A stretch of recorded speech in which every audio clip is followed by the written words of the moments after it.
Recently তো আমি গিয়েছিলাম বন্ধুদের সাথে শান্তিনিকেতন ঘুরতে। তো এই ট্রিপে গিয়ে আমি সারাদিন কী খাওয়া-দাওয়া করলাম চলো সেটাই আজকে শেয়ার করি।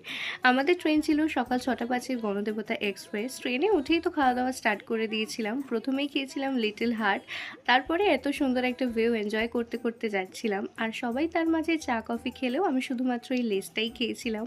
দেন শান্তিনিকেতনে নেমে করেছিলাম সকালের ব্রেকফাস্টটা লুচি আর ঘুগনি দিয়ে।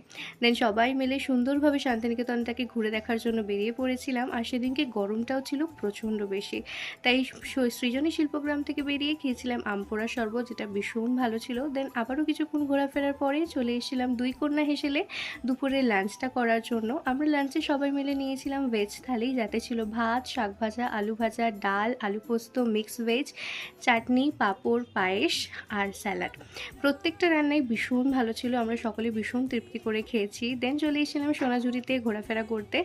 কেনাকাটা করে আবারও চলে আসি স্টেশনে, কারণ আজকেই আমরা ব্যাক করেছিলাম। ট্রেনে উঠে খেয়েছিলাম ছোলা মাখা, যেটা ভীষণ বাজে ছিল। ট্রেন থেকে নামার আগে খেয়েছিলাম এই লেসটা। তো that's it for today. Okay, by.